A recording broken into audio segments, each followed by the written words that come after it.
L'abandon du projet d'aéroport ne les a pas mis à l'abri. À partir du 1er avril, l'État peut demander à ces zadistes cultivateurs, qui occupent illégalement des terrains, de quitter les lieux du jour au lendemain. France Info s'est rendu sur place pour les rencontrer, Xavier tend une main à l'extérieur de la caravane. On peut y aller, il ne pleut plus.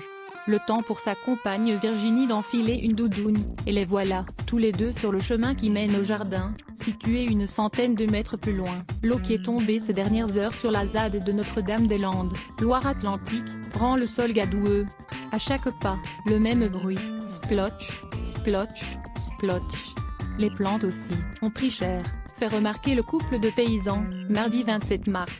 En passant entre les rangs de romarin, de sauge, de thym et de lamier blanc. Le pire, c'est que Météo France annonce encore de la pluie pour les jours à venir. Le ciel n'est pas la seule menace qui plaigne, il y a aussi celle de l'expulsion. L'abandon du projet d'aéroport annoncé à la mi-janvier par le Premier ministre ne les a pas mis à l'abri.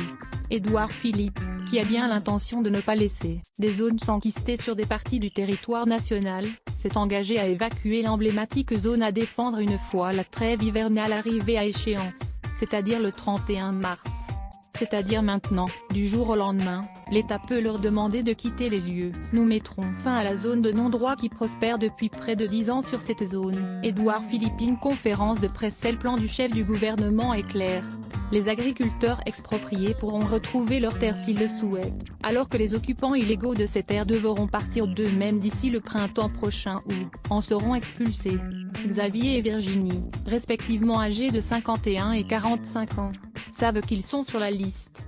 Car l'hectare de terre sur lequel le couple de paysans herboristes fabrique ses plantes aromatiques et médicinales appartient à l'État. C'est vrai que nous nous sommes installés ici sans leur autorisation, que nous souhaitons quelque chose qui n'est pas à nous. Mais avez-vous vu ce que l'on en a fait ? Lance Xavier, barbe de 3 jours sur le visage. Cette activité nous prend 365 jours par an, été comme hiver.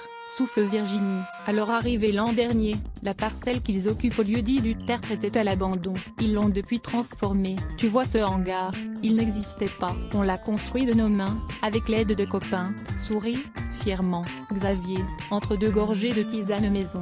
Le bâtiment de 2 étages, d'une superficie de 120 mètres carrés, doit servir à terme à entreposer et à sécher des plantes. Pour l'instant, y sont stockés tous les outils de l'exploitation agricole, précise Virginie, en poussant vers l'arrière sa tignasse bouclée. Virginie, Philippe et Xavier Richard dans leur caravane, le 28 mars 2018, sur la ZAD de Notre-Dame-des-Landes, Loire-Atlantique. Raphaël Godet, France Info, assis au chaud. À l'intérieur de la caravane, le couple explique avoir eu l'opportunité d'enregistrer son activité dans le logiciel de l'AMSA, la Sécurité sociale agricole, ce qui lui permet de vendre tisanes et condiments pour la cuisine dans une biocopée sur un marché de Nantes le samedi matin. De quoi leur assurer un petit salaire de 1 000 € à 2 chaque mois. Suffisant, glisse-t-il, pour le mode de vie qu'ils ont choisi il y a des années. À ce jour, 5 paysans occupants, illégaux, ont intégré les listings de l'AMSA, et 2 sont en passe de l'être, affirme Vincent de la Bouglise, le porte-parole de Copain 44. Un collectif d'agriculteurs opposés à l'ancien projet d'aéroport. Reste que cette affiliation n'est pas une garantie de tranquillité.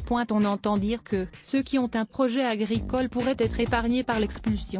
Il faut demander à la préfète, car rien n'est acté à ce jour. Vincent de la Bouglise, porte-parole de Copain 44 à France Info. La menace semble encore plus forte pour tous ceux qui ne sont pas affiliés à l'AMSA, soit une centaine de personnes qui exercent elles aussi une activité agricole, depuis plusieurs années parfois. C'est le cas d'Antoine et Benjamin, 31 ans tous les deux. Le premier est arrivé à Notre-Dame-des-Landes il y a 6 ans, après une prépa littéraire et des petits jobs de serveur dans un bar et de croupier dans un casino. Venu à l'origine pour défendre un projet bétonné XXL qui n'avait aucun sens, il s'est depuis lancé dans l'apiculture, à forger le fer, travailler le bois, élever des chèvres, biner les jardins. Originaire du Nord, il a aussi appris à construire des hangars, des abris pour les animaux. L'agriculture, c'est 7 jours sur 7 pour moi, répète-t-il, cigarette roulée au bec. Il nous arrive de donner des coups de main aux agriculteurs du coin, et eux aussi viennent nous dépanner quand on a besoin. Moi, je suis un citadin à la base, Je ne connaissais rien à la campagne, j'ai tout appris ici, sur le tas, et j'ai encore plein de choses à apprendre. Benjamin a Info Antoine, lui, a posé son sac dans le bocage dès 2012, après un diplôme de graphiste qui ne menait à rien. Sur la ZAD, il a pansé les vaches, trait les chèvres, fabriqué du fromage et cueilli les légumes, navets, pommes de terre, poireaux, poivrons, aubergines en fonction des saisons. Égrène ce gaillard aux larges épaules, en remettant son bonnet en place, de peur d'attraper froid. On a investi beaucoup de temps, je bosse entre 1 et 2 jours par semaine dans chaque atelier, s'agace-t-il. On ne peut pas nous traiter d'incapables. Ces zadistes paysans n'ont pas envie de partir, on n'a pas lutté contre l'aéroport pour se faire virer maintenant.